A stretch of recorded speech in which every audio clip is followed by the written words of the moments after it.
माझ्या मनाला गोचाळा पाहावया विठ्ठल डोळा आणि का नाही चाड न लगे संसार हा गोड तरीच फळ जन्म आलो सरता पांडुरंगी झालो आणि का नाही चाड न लगे संसार हा गोड तुका म्हणे देवा देई चरणाची सेवा आणि का नाही चाड न लगे संसार हा गोड पांडुरंगा करो प्रथम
महायोगपीठे तटे भीमरथ्यां वरं पुंडरीकाय दातुं निंद्रैः समागत्य तिष्ठन्तम् आनंदकंदम.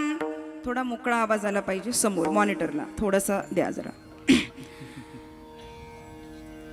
महायोगपीठे तटे भीमरथ्यां वरं पुंडरीकाय दातुं निंद्रैः समागत्य तिष्ठन्तम् आनंदकंदम परब्रह्मलिंगं भजे पांडुरंगम. ओम नमो ज्याध्या वेद प्रतिपाद्या जय जय स्वसंवेद्या आत्मरूपा देवा तूची गणेशो सकला अर्थमती प्रकाशो म्हणे निवृत्ती दासू अवधारी जोजी सेवे लागी सेवक झालो तुमच्या लागलो निज चरणा अहो स्वामी तुकया देवा यावरी न करावा भेर विठ्ठला विठ्ठला.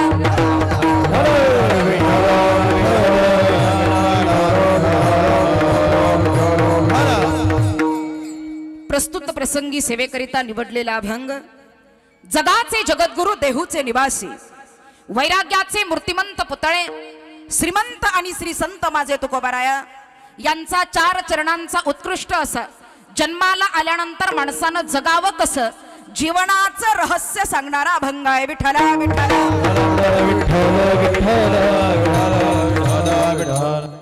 कार्यक्रमास सुरुवात करताना वारकरी संप्रदायाचा आराध्य दैवत माझा पांडुरंग परमात्मा पांडुरंगाला वंदन. कैवल्य साम्राज्य चक्रवर्ती ज्ञानियांचे राजे योग्यांचे माऊली श्री संत ज्ञानेश्वर महाराज माऊलींना वंदन. पंचम वेद निर्माण करणारे देहुनिवासी जगद्वंदनीय तुकोबारायांना वंदन. तुम्हा सकल माता पित्यांना वंदन. तुम्हा सकल श्रोत्यांना वंदन. या सर्वांना वंदन करत असताना एका माणसाला, एका देवतेला, एका व्यक्तीला वंदन करण्याचं आपलं राहिलंय. तुम्ही म्हणाल महाराज, कीर्तनामध्ये संत आणि देव आल्यानंतर एखाद्या माणसाला बोलावण्याची गरज काय, असं कदाचित वाटेल. तर मी एक सांगेन, इथं बसलेल्या आमच्या महाराष्ट्रातील जेवढ्या महिला आहेत ना, एवढ्या महिलांच्या पायामध्ये जोडवा, हातामध्ये बांगड्या. ऐका, पायामध्ये जोडवा, हातामध्ये बांगड्या, गळ्यामध्ये मंगळसूत्र आणि कपाळाला कुंकू बघायला मिळत आहे. ते फक्त आणि फक्त माझ्या छत्रपती शिवाजी राजांमुळे.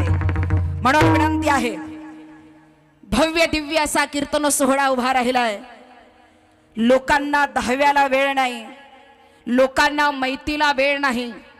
कामातून, प्रपंचातून स्वतःच्या नातेवाईकांना, घरातल्या माणसाला देण्यासाठी लोकांना तास 2 तासाचा वेळ मिळत नाही. लोक कामाची कारण सांगतात. पण आज हा महाले परिवार स्वाभिमान बाळगावा आणि कौतुक करावं तेवढं कमी आहे. कारण आमच्या कैलासवासी श्री लीलाबाई महाले 22वे पुण्यस्मरण. ऐका, कैलासवासी लीलाबाई महाले यांचं 22वे पुण्यस्मरण आणि कैलासवासी लीलाबाई मोतीराम महाले यांचं 11वे पुण्यस्मरण. हा सोहळा एवढ्या मोठ्या थाटात आणि एवढा मोठा खर्च करून आज हा परिवार करतोय. अंतकरणातून ऋण माऊली तुमचं. विठ्ठला विठ्ठला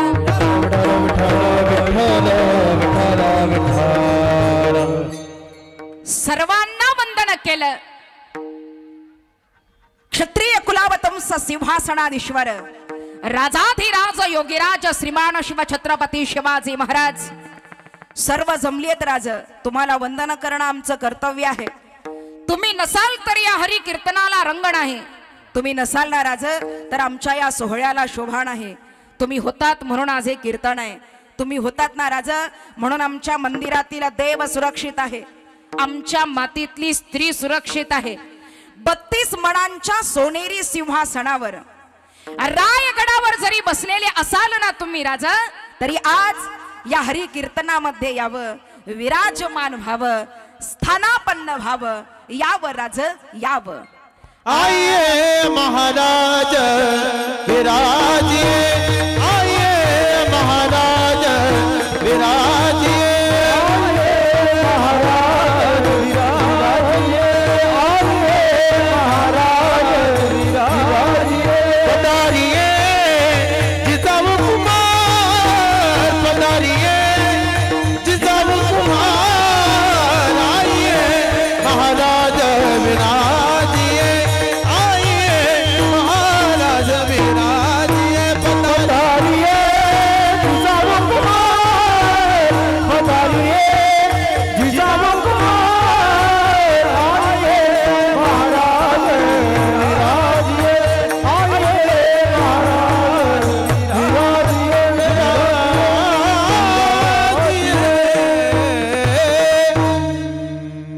गंगा भागीरथी श्री भागीरथीबाई किसन महाले सासूबाई, हा सर्व आमचा असणारा महाले परिवार.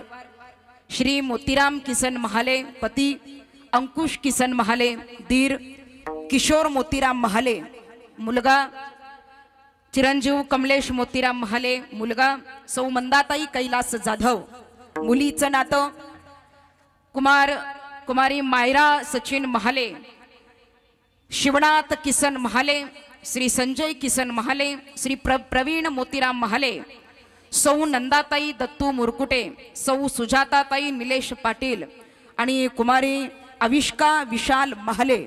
या सर्वांच्या आग्रहास्तव आपण सर्वजण या ठिकाणी उपस्थित आहात. सर्वांचं अंतकरणातून ऋण. विठ्ठला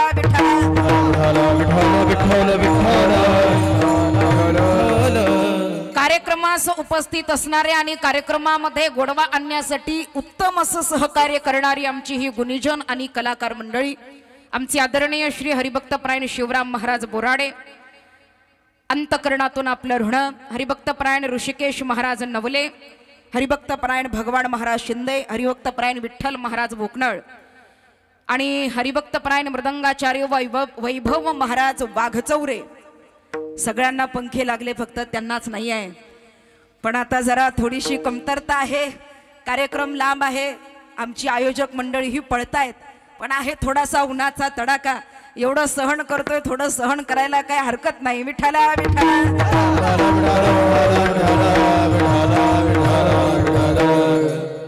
सगळ्यांचं ऋण व्यक्त झालं. अजून आमचं ऋण गुरुमाऊली साऊंड सिस्टीम, अतिशय सुंदर सिस्टीम ऑपरेट करताय. विशेष तुमचं ऋण यासाठी व्यक्त करते, सगळ्यांना तुम्ही सेपरेट मॉनिटर दिले त्यासाठी धन्यवाद. विठ्ठला. नाही तर महाराज काय सांगावं, पखवाद्याची गायकांची नामचीच भांडणं रोज. हे म्हणते आमच्याकडं तोंड करा, ते म्हणते आमच्याकडं तोंड करा. अवघड खेळ आहे महाराज. तुम्ही चांगलं डोकं लावलं. पखवाद वाजवणारा सेपरेट मॉनिटर, गायकाला सेपरेट, कीर्तन करायला सेपरेट. बोमला काय बोमलायचंय ते आम्हाला ताण देऊ नका. विठ्ठला विठ्ठला.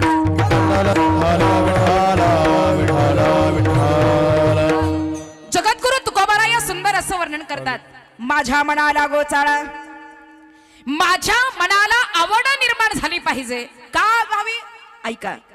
दुर्लभो मनुष्य देहो आणि देहिनाम क्षणभंगुरः. अमोलिक असा मिळालेला नरदेह, या नरदेहाचं करावं काय? देवे दिला देह भजना गोमट. नरदेह माणसाला मिळाला भजनासाठी, पण माणूस त्याचं सार्थकी लावतोय संसारासाठी. विठ्ठला विठ्ठला. तुकोबारा यांनी भगवंता पुढे मागितलं, नरदेह मिळायला ना देवा, काय करायचं? याच द्यायचं असेल तर एक दे, हेची दान दे का देवा. तुझा विसरण व्हावा, तुझा विसर होऊ नये असं काहीतरी देवा कर. हे संतांचं मागणं आहे. आणि आम्ही जन्माला आल्यानंतर देवाला काय मागतो माहिती आहे? 2 हाताचे 4 हात होऊ दे. काय मागणं आहे आमचं? 2 हाताचे 4 हात होऊ दे, त्याचा वेल मांडवावर जाऊ दे, आणि त्याच्या वजानं मांडव मोडून खाली मोडला तरी हरकत नाही, पण प्रपंच वाढला. हे आमचं मागणं आहे. एक सांगू का महाराज तुम्हाला? जन्माला येत असताना आईच्या पोटामध्ये 9 महिने 9 दिवस जेव्हा राहतो ना, तिथंही सुख नाही. विष्ठलेप चहूकडे, नाकी तोंडी कुर्म किडे, गर्भवतीचे कष्ट गाढे, कोणा पुढे सांगावे. हे एवढा कष्ट पोटामध्ये, मलमूत्राच्या जागी राहावं लागतं. विष्ठलेप अंगाच्या अवतीभोवती आहे. या घाणीमध्ये राहत असताना 9 महिने जेव्हा भरायला लागतात ना, आत्म्याचा प्रवेश जेव्हा शरीरामध्ये होतो ना, तेव्हा माणूस भगवंताला विडवणी करतो. देवा काही नाही दिलं तरी चालेल, फक्त एक दे. तुझं नामस्मरण करीन, भजन करीन, परमार्थ करीन, मंदिरात जाईन, तुझ्या नामासाठी वेळ घालवेन, पण देवा एकच सध्याला काम कर. काय कर? या गर्भवासातून माझी सुटका कर. जन्माला घाल, एक वेळ करी, एक वेळ करी या दुःखा वेळे, एक वेळ करी या दुःखा वेळे, एक वेळ करी या दुःखा वेळे, एक वेळ करी या दुःखा वेळे.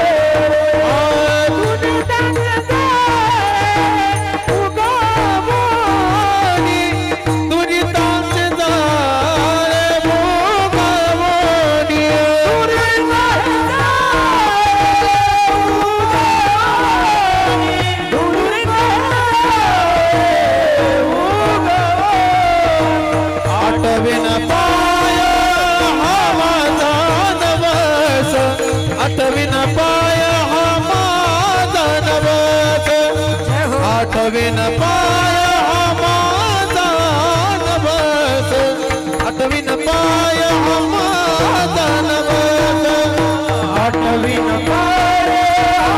नवस, आठवीन पाय हा नवस, आठवीन पाय आठवीन पाय हा माझा नवस. जन्माला घाल, तुझं भजन करीन. पण माणसाची जात अशी आहे. कशी आहे? अंगाशी आला ताप, माणूस देवाचं नाव कधी घेतो? संकट आल्यावर घेतो, सुखामध्ये घेत. अंगाशी आला ताप तर देव माझा बाप, अंगाचा जाऊ द्या ताप मी त्या देवाच्या बापाचा. ही माणसाची गत आहे. काय सांगावं महाराज, एखादा माणूस बळजबरीनं कीर्तन ऐकायला आला, येऊन बसला. कीर्तनाची आवड नाही, बळजबरीनं कीर्तनामध्ये येऊन बसला. इकडं कीर्तन चालू, इकडं डोक्यात विचार चालू. आलोय खरं, बसलोय खरं, घराला कुलूप लावलंय खरं, पण कुलपाला झटका देऊन काही बघितला. बसतो कीर्तनात आणि झटके कुठे देतो?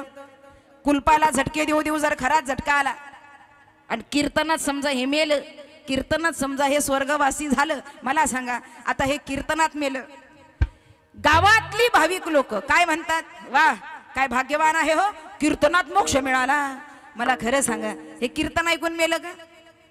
ते मेलं कुलपाला झटके देऊ देऊ, पण ते मेलं कुठं?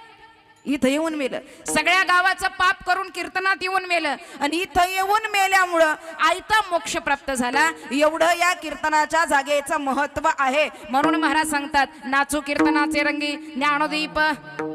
कीर्तनामध्ये रममाण व्हायचं, याच्यासाठी देहाचा उद्धार करावा. का करावा? त्याचंही कारण आहे. देह हे काळाचे, धन कुबेराचे. मग नामस्मरण कसं असावं?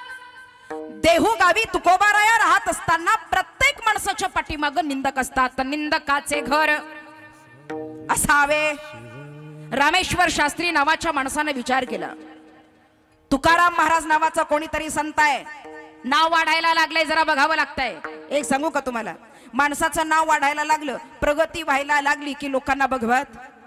बरं, ज्यांना बघवत नाही हे कोण असतात? लांबचे नसतात हो, आपलेच. सकाळी आपल्याच पैशाचा चहा पितील टपरीवर आणि संध्याकाळी आपल्याच नावानं गावात बोंब ठोकतील, हे आपलेच माणसं. एक सांगू का तुम्हाला, जेवढं चांगलं काम तुम्ही कराल, समाज कार्य कराल, लोकांच्या मदतीला धावून जाल, जेवढं चांगलं कार्य कराल तेवढी तुम्हाला नावं ठेवणारी लोक वाढणार. आणि जर तुम्हाला कोणी नावं ठेवत नसेल तर समजून चालायचं आपण समाजाच्या कामाचे नाही, अजिबात कामाचे नाही. म्हणून तुकोबाराया सांगतात, बाबा तुकोबारायांच्या घरी गेले आणि विचारलं, कुठे तुकाराम महाराज? जिजाबाई बाहेर आल्या, या ना बसा, वाट बघायला वेळ नाहीये मला. कुठल्या रस्त्याने गेले? ज्या दिशेला माणसं जातात तिकडं निघाले शोधायला. रस्त्याने जाता जाता घाण वास येऊ लागला, नाकाला उपरणं लावलं, छी छी करत रस्त्यानं चालला आणि एवढ्या घाणीतून कुणीतरी भगवंताचं नामस्मरण घेताय. नामाचा गजर कानावरती येऊ लागला. रामकृष्ण हरी जय जय रामकृष्ण हरी हरी जय जय रामकृष्ण हरी हरी जय जय रामकृष्ण हरी रामकृष्ण हरी जय जय रामकृष्ण हरी रामकृष्ण हरी रामकृष्ण हरी रामकृष्ण रामकृष्ण हरी जय जय रामकृष्ण रामकृष्ण हरी जय हरी हरी हरी रामकृष्ण हरी जय जय रामकृष्ण रामकृष्ण हरी जय जय रामकृष्ण हरी रामकृष्ण हरी जय जय रामकृष्ण रामकृष्ण हरी जय जय रामकृष्ण रामकृष्ण हरी जय जय रामकृष्ण हरी रामकृष्ण हरी जय जय रामकृष्ण हरी रामकृष्ण हरी जय जय रामकृष्ण हरी रामकृष्ण हरी जय जय रामकृष्ण हरी रामकृष्ण हरी जय जय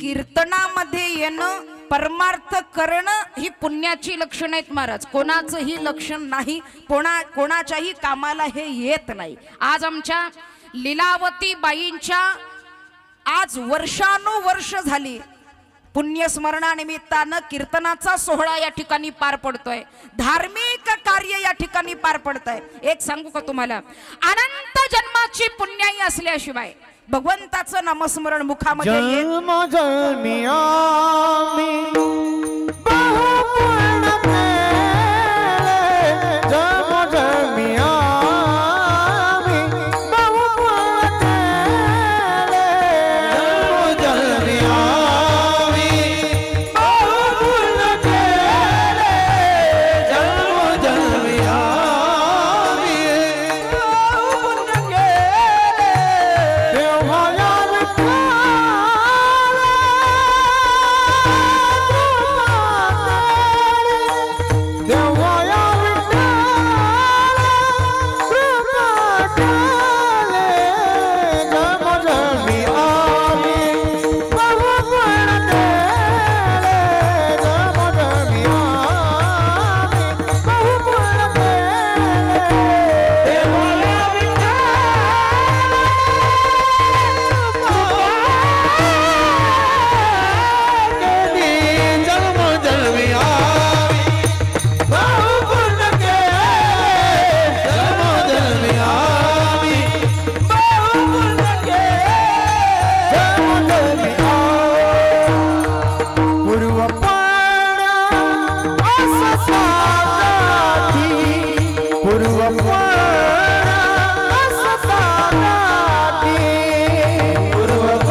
बहुत सुकृतांची जोडी म्हणून विठ्ठले तुम्ही कितीही करा पुण्यही नसेल देवाचं नाव तोंडामध्ये येणार नाही. पूर्व पुण्यजाची असेल पुण्याई पूर्व पुण्यजाची असेल पुण्याई तोची मुखी गाय राम नाम तोची मुखी गाय हरीचे नाम पूर्व पुण्यजाची असेल पुण्याई पूर्व पुण्यजाची असेल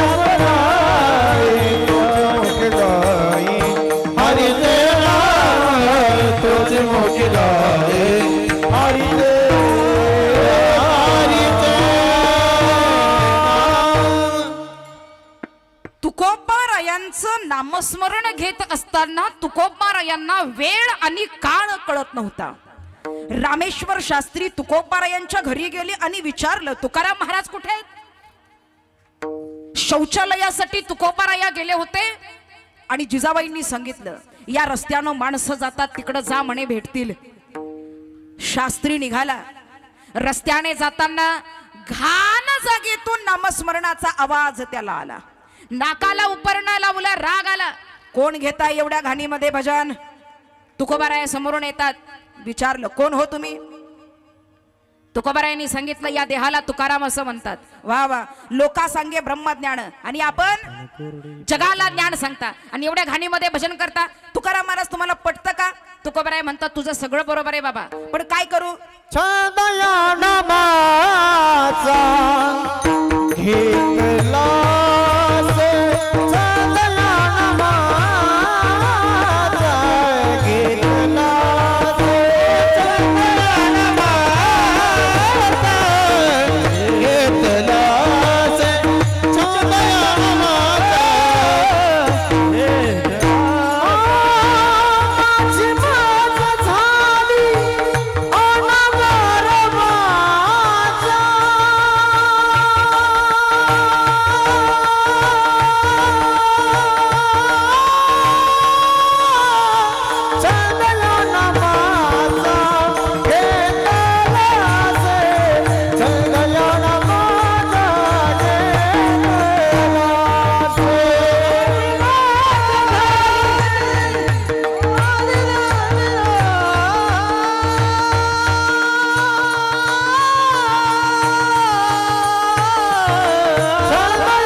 आवरत नाही. तुकोबारायांची जीभ दोन बोटामध्ये दाबून धरली. महाराज करा बरं भजन. मला सांगा तोंडातली जीभ दोन बोटामध्ये दाबून धरायची आणि बोलता येते का प्रयत्न करायचा. जीभ धरल्यानंतर बोलायला येत काय येतं इकडे आमच्या भागात येत नाही हो. इथं नका करू घरी गेल्यावर करा नाही तर इथं चालू करायला. ऐकायचं इथं करायचं. एकदा असंच म्हणलं ऐकायचं इथं करायचं घरी. कीर्तनात सांगितलं म्हणलं परमार्थ करा शुद्ध होऊन करा भजन करा स्वच्छ होऊन करा. कीर्तन संपलं माणूस घरी गेला डोक्यात एकच महाराज म्हणलाय शुद्ध होऊन भजन करा. काय करावं त्यानं. घरी गेला बाथरूम मध्ये गेला तांब्यात निरमा कालवला चांगलं फीस येऊ दिला आणि तांब्याभर निरमा पिला. महाराज म्हणलाय शुद्ध होऊन भजन करा. आता निरमा काय गप्प बसणार आहे. निरम्यानं दाखवला चमत्कार. रात्री 12च्या पुढं घेडबा जा घेडबा रातभर ज्याच्या घरी आमचा मुक्काम सकाळ सकाळ तिथं आलं. दरवाजा उघडला घर मालकानं म्हणला जय हरी. म्हणला जय हरी नाही मग रातचा महाराज कुठं आहे. ते म्हणे हाय ना. म्हणे बोलवा त्याला. ते आला आतमध्ये म्हणे कुणीतरी आलंय बोलवायला. म्हणलं चहाला आला असेल उरकारे जाता बिता घासा आम्ही आलो. म्हणलं जय हरी. म्हणला जय हरी नाही मग शहाण्यानं तुमची कीर्तन ऐकू नये. म्हणलं झालं काय. रात्री काय सांगितलं कीर्तनामध्ये आतून स्वच्छ व्हा. आता मी म्हणलं स्वच्छ व्हा ह्याला काय निरमा प्यायला सांगितलं होता. नाही निर्मळ जीवन काय करील काळ वेळ नाम उच्चारिता नाही. तुकोबांची जीभ धरली महाराज करा भजन. मुखाने नामस्मरण घेता आलं नाही पण संत महिमा एवढा गालाय रोमा रोमातून नामाचं गजर निघाला. चुकलं महाराज माफ करा. मुद्दा काय तुकोबारायांना देवाची आवड होती छंद होता चाळा होता तरीही महाराज म्हणतात देवा आवड निर्माण झाली पाहिजे. का आई वडिलांनी वळण लावावं ते वळण पोरांना लागलं जातं.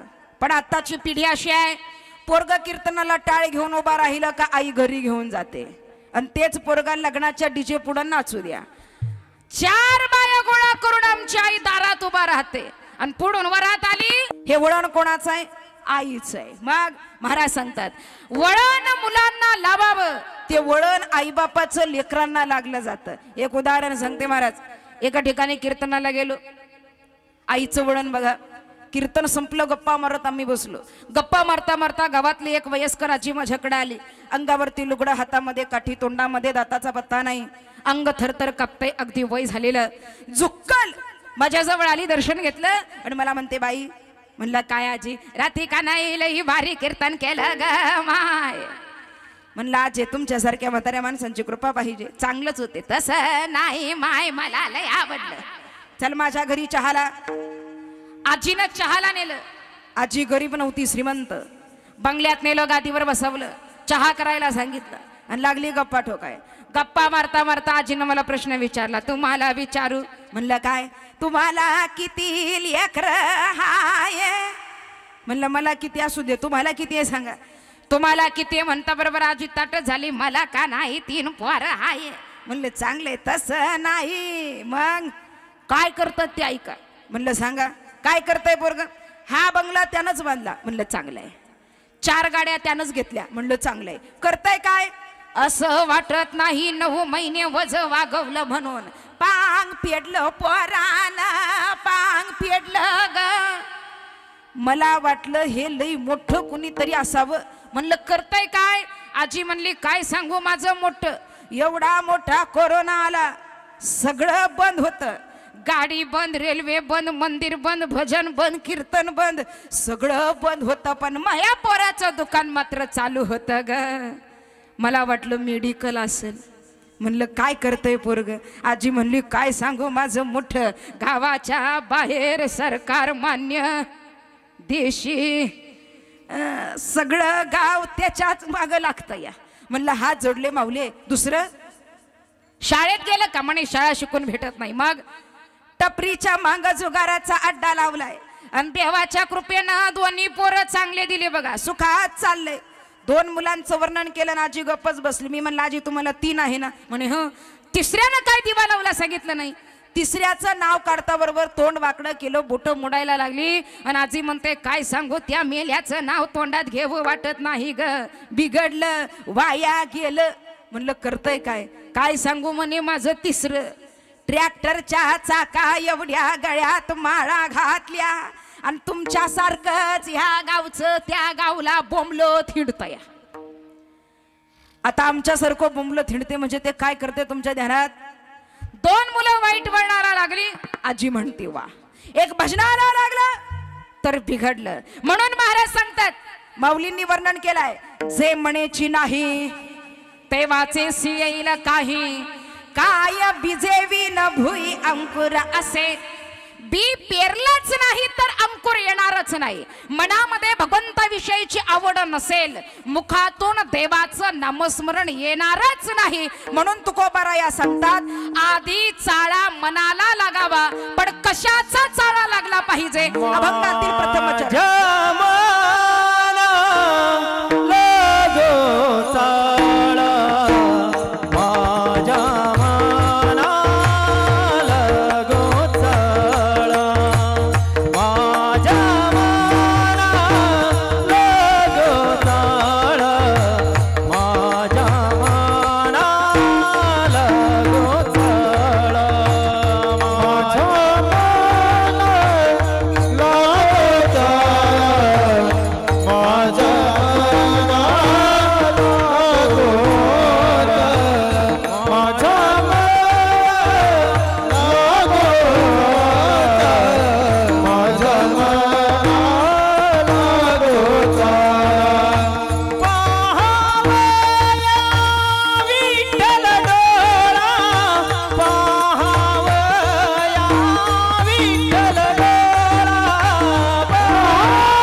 विठ्ठल डोळा तुझं रूप डोळ्यांनी बघावं. का बघावं? माझा भगवान परमात्मा इतका सुंदर आहे. मुखमंडित रेणुम चरित धेनुम मधुरम मुख सुंदरम. इतका सुंदर माझा भगवान परमात्मा. राजस सुकुमार मदना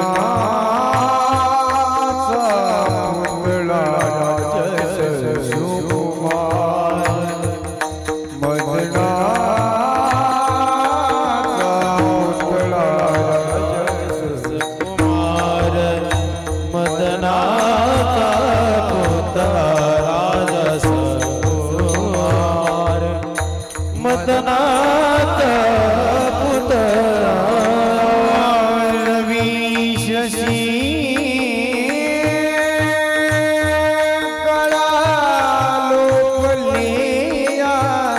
रवि शशि गळा लोकलिया कस्तुरी मळवटा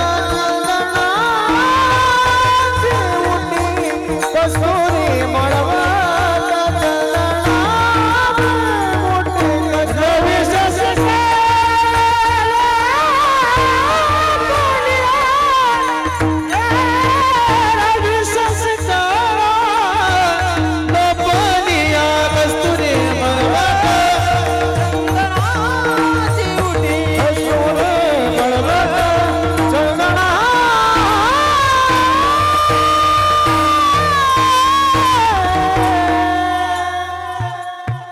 सदय धवल हासम विठ्ठलम चिंतयामी. ज्याच्या मुखावरती सतत हास्य आहे तो भगवान आहे. म्हणून देवाचं मुख कमल बघा. का आमची तोंड बघायला का सांगितले नाही? त्याचंही कारण आहे. काही काही लोकांच्या तोंडावर 24 तास 12 वाजलेले, नाकावरची माशी हालत, सतत सडलेली तोंड. मग महाराज सांगतात फोडीली गोबरी तैसा दिसे. ही तोंड बघण्यापेक्षा भगवंताचं मुख कमल बघा. जीवनाचा उद्धार झाल्याशिवाय राहणार नाही. काय काय मरण पत्करलं मीराबाईने पण नामस्मरण सोडलं नाही. भक्ती म्हणजे काय? भक्तीची मर्यादा काय? भक्तीची सीमा काय आहे? काय लग्न करेन तर कृष्णासोबत, नवरा करेन तर कृष्णाला, दुसरा नाही करणार. बाप कहे कुळकंटक नाशी. माझ्या कुळाला कलंक लावणारी मेलेली बरी. विष पाठवलं मीराबाईकडे. हातामध्ये विष घेतलं, विष प्यायला सुरुवात केली. पग घुंगरू बांध मीरा नाची रे. पग घुंगरू बांध मीरा नाची रे. पग घुंगरू बांध मीरा नाची रे. पग घुंगरू बांध मीरा नाची रे.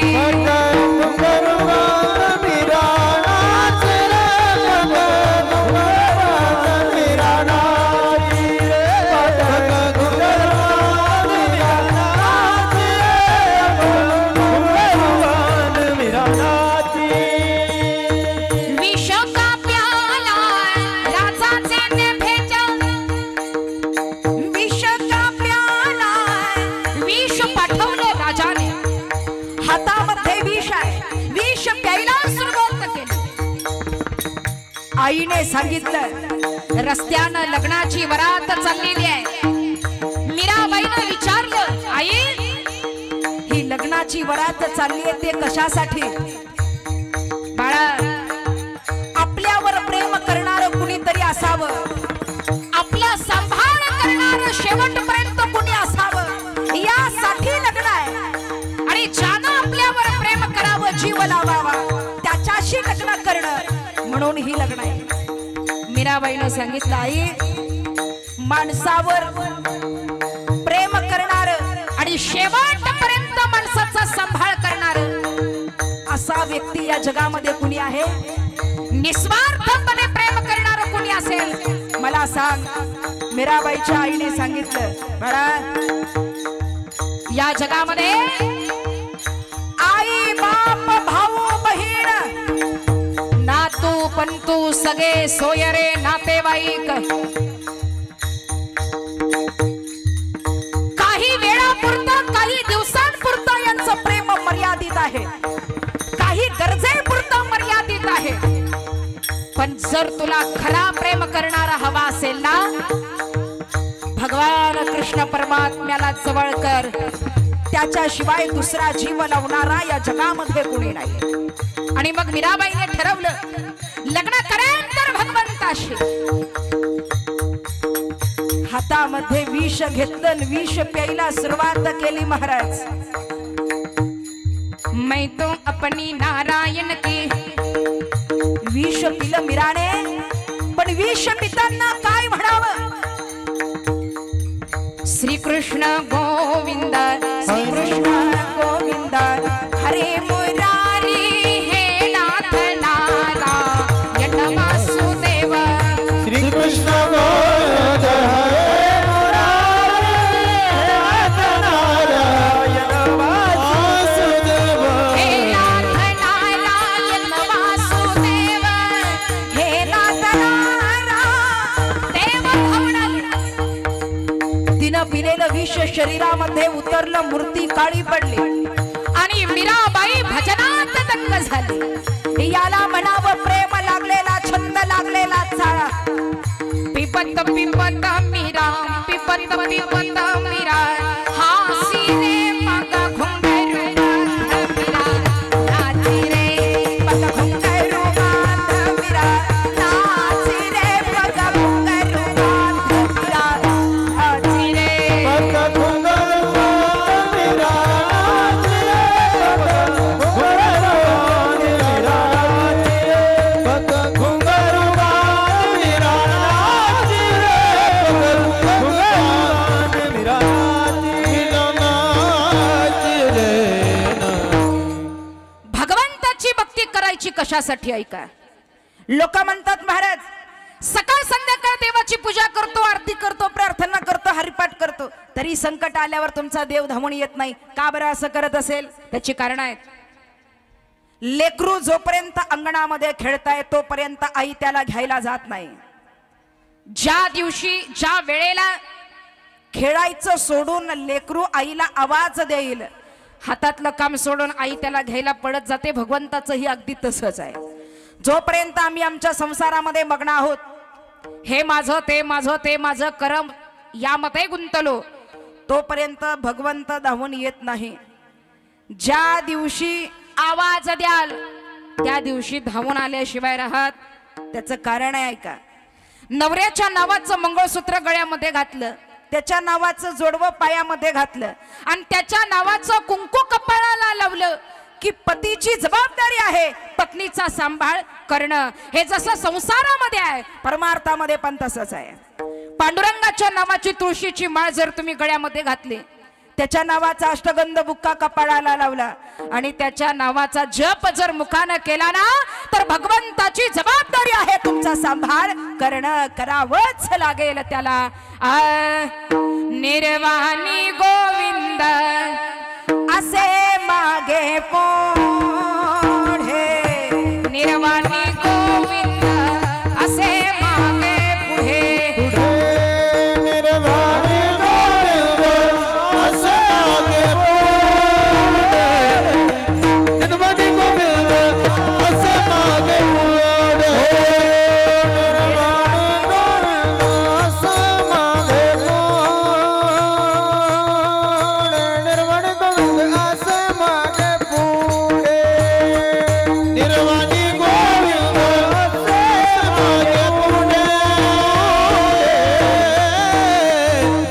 गोविंद असे मागे पुढे. काहीचा साकडे पडणे दे, काहीचा साकडे पडणे दे, पडणे दे, पडणे. निर्वाणी गोविंद असे मागे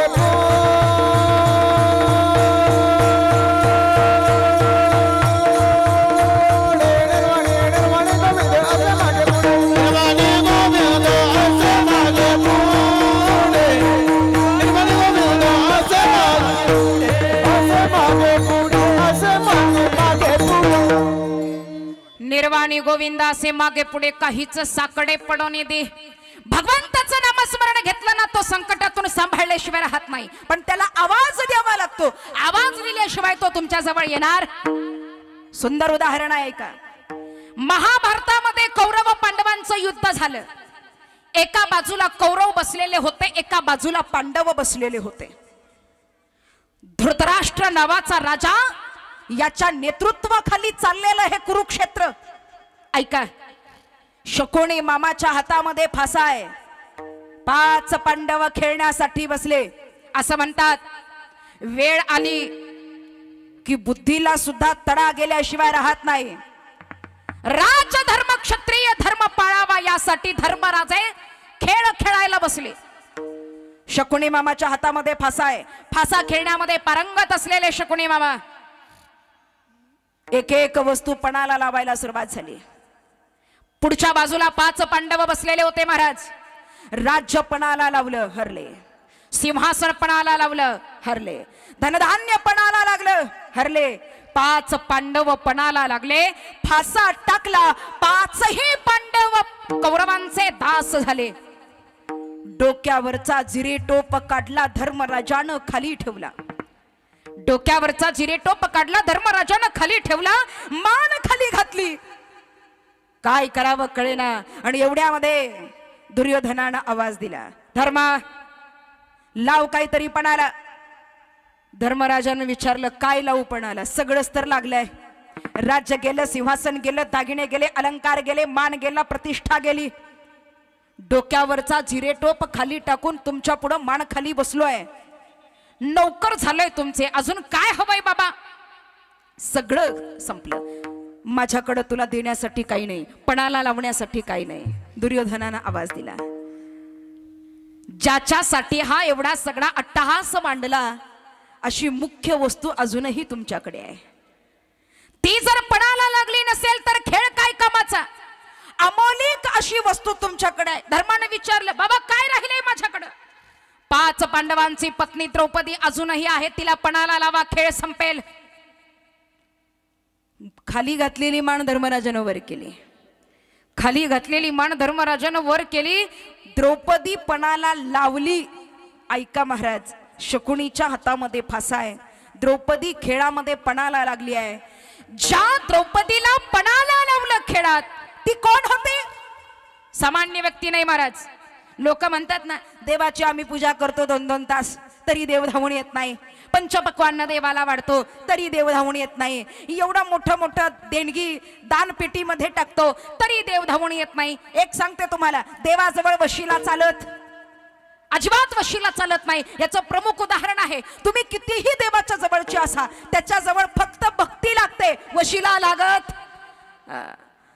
ज्या द्रौपदीला पणाला लावलं महाराज, ब्रह्मांड नायकाची जगत जनित्याची बहीण द्रौपदी पणाला लागली. शकुनीनं फासा टाकला. होत्याचं नव्हतं झालं. द्रौपदी खेळामध्ये हरली. दुःशासना, जा आणि द्रौपदीला घेऊन ये. दुःशासन गेला. द्रौपदी खेळामध्ये हरली आहेस, पणाला तुला लावलं होतं, दासी झाली आहेस, महालामध्ये लगेच बोलावलंय. द्रौपदीनं सांगितलं. कळालं द्रौपदीला. दुःशासना, मी यायला तयार आहे. दुःशासना, मी यायला तयार आहे, पण एक विनंती रे बाबा तुझ्याकडे. येण्यासारखी माझी अवस्था नाही. मी एक वस्त्र आहे, माझ्या अंगावर एक वस्त्र आहे. मी रजस्वला आहे. महिन्यामध्ये 4 दिवस महिला बाजूला बसतात. या अवस्थेला रजस्वला म्हटल्या जातं. या अवस्थेमध्ये द्रौपदी माता होती. द्रौपदीनं सांगितलं, माझी अवस्था चांगली नाहीये, समजून घे बाबा, सध्या मी येत नाही. येणार, तुमचं दास्यत्व करणार, तुमच्या महालामध्ये काम करणार. मी राणी जरी असेल तरी आता खेळामध्ये हरली आहे आणि हा प्रारब्धाचा भोग आहे, तो भोगावा लागेल. मी येणार, पण सध्या येण्यासारखी माझी अवस्था नाही बाबा.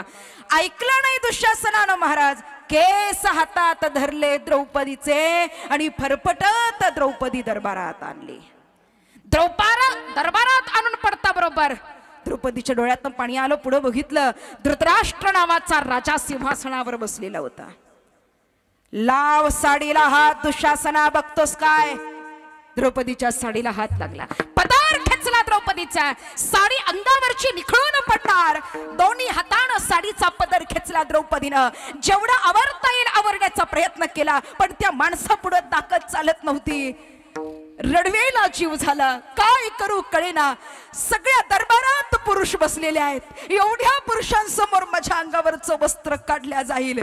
काय करू, कुणाची मदत घेऊ?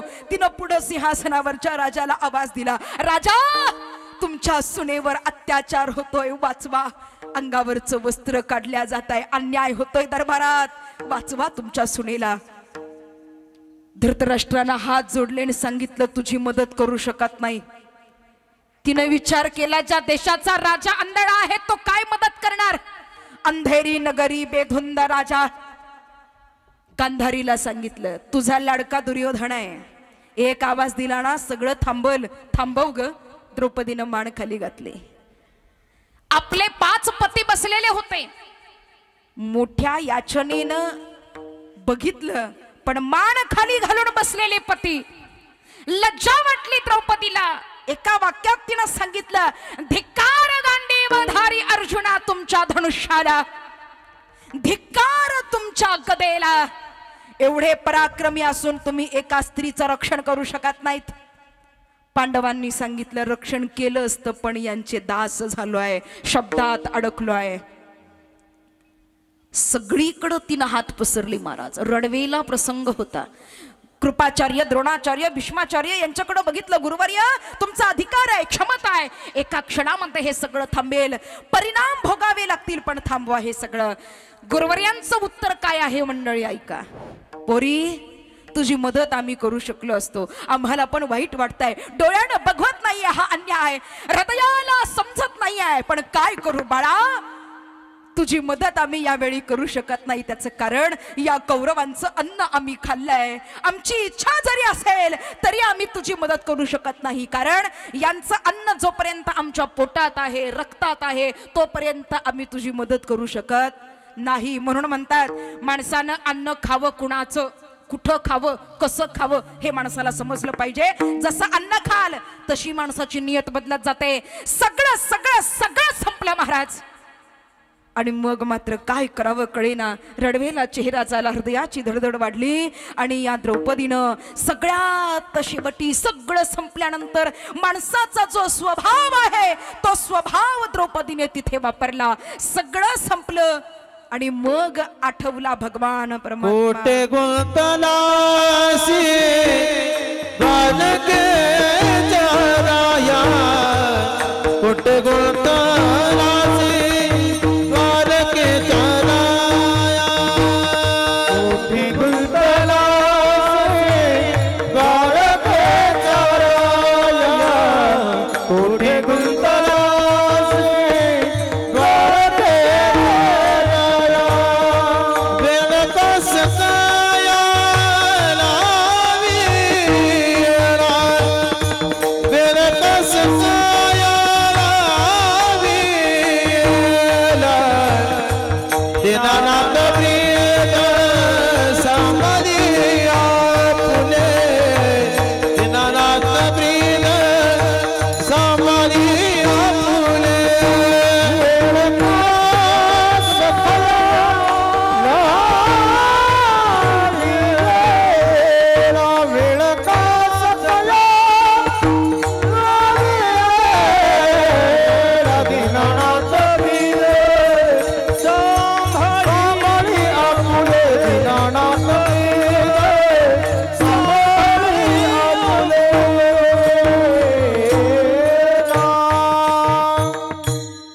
कोठे गुंतलासी द्वारकेच्या राया, वेळ का सखया लावियला.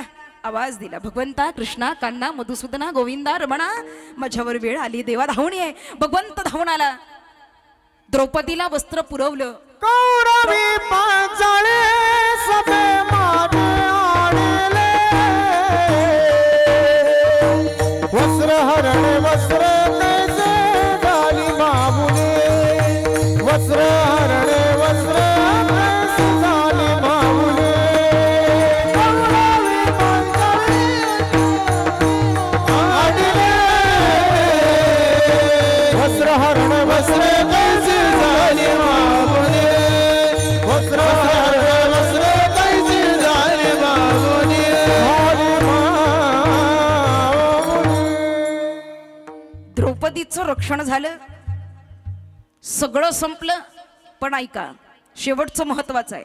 द्रौपदीनं भगवंताला विचारलं रागानं, देवा भाऊ आहेस ना माझा, बहीण म्हणून घेतोस ना मला, चिंधी बांधते द्रौपदी हरीच्या बोटाला, माझा भाऊ म्हणून घेतोस, मग माझ्यावर वेळ आल्यानंतर एवढा वेळ का लावलास? वेळ का सखया लावी आला?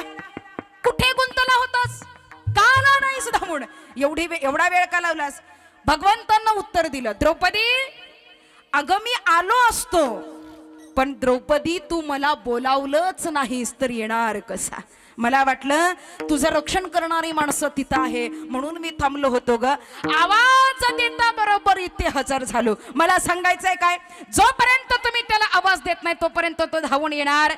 महाराज सांगतात, पाहावया विठ्ठल डोळा, तुझं मुख डोळ्याने बघवा, डोळे तुम्ही घारे सुख, पहा विठोबाचे मुख, रूप पाहता लोचनी, सुख या डोळ्यांना मिळणारा असेल तर कशाने मिळतं? आवडे हे रूप कोजिरे सगुण आणि पाहता लोचन, एवढं महत्व या सुखाचं आहे. म्हणून महाराज सांगतात, अरे भक्ती करायची असेल ना अंतःकरणातून करा, भगवंत आल्याशिवाय राहणार नाही.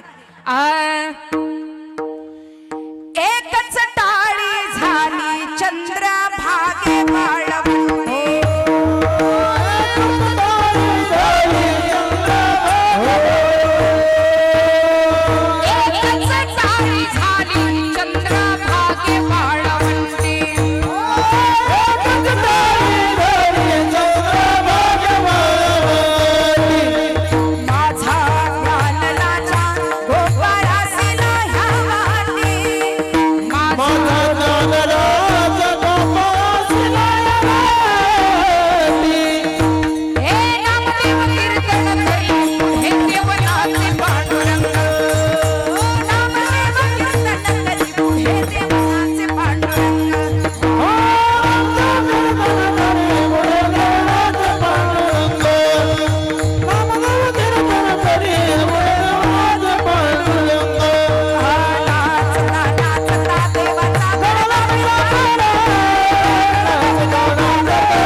माहेर घर आणि सर्व तीर्थाचं एकमेव स्थान म्हणजे आपल्या घरातील आई वडील आहेत. लक्षात घ्या, माय बाप केवळ काशी, तेने न जावे तीर्थाशी.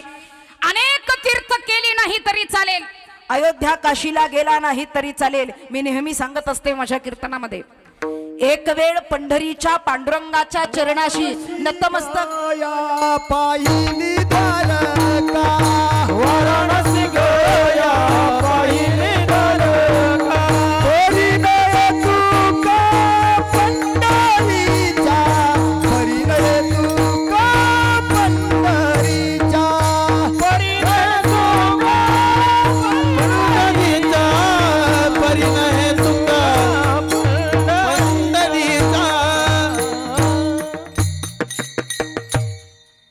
एकदा डोक्यावरून फिरणारा मायेचा हात, एकदा डोक्यावरून फिरणारा मायेचा आईचा हात डोक्यावरून जेव्हा निघून जातो ना, तेव्हा आयुष्यामध्ये कितीही कमावलेली माणसं असू द्या, आई इतकं प्रेम आपल्यावर कुणीच करू शकत नाही.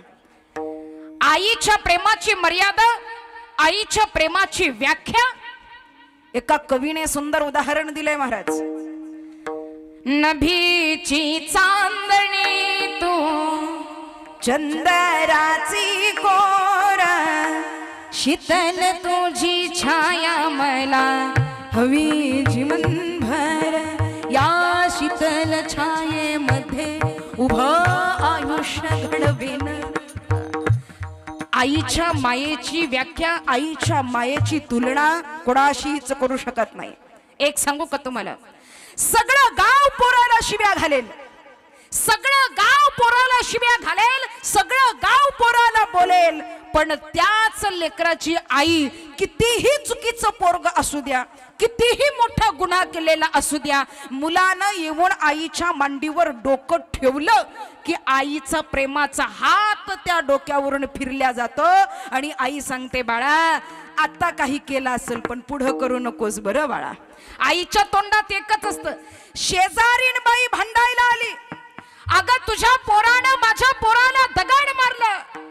आई मानायलाच तयार नसते का, कारण ती आई आहे. ती सांगते, अगं तू खोटं बोलतेस, माझं पोरग असं करणं शक्यच नाही. हे आईचं हृदय आहे महाराज. ऐका, 10वा 13वा वर्षश्राद्ध, पुण्यतिथी, पुण्यस्मरण ही कर्तव्य आई वडील गेल्यानंतर मुलांनी करावं याची कर्तव्य आहेत. त्याची कारण आहेत.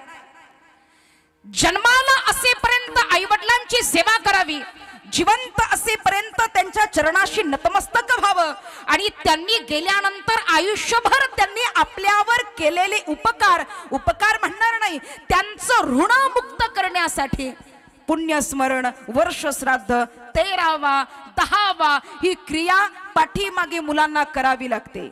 बरं तुम्ही म्हणाल, हे केल्यानंतर आम्ही त्यांच्या उपकारातून मुक्त होऊ का? अजिबात नाही.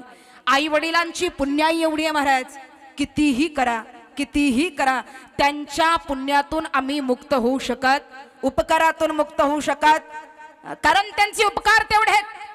रख रख त्या राणात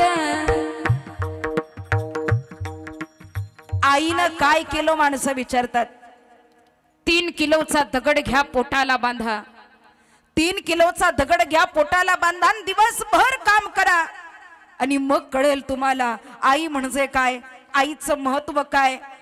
रख रख त्या राणात तडपत्या उन्हात, राहिलीस माझ्यासाठी तू ग कष्टाच्या घामात. कधी मिळेल मुठभर घास, कधी घडे तिला उपवास ग आई माझी मायेचा सागर. सागराची उपमा मायेला दिली. एका महाराजांनी कीर्तनामध्ये सांगितलं, आईशिवाय प्रेम नाही.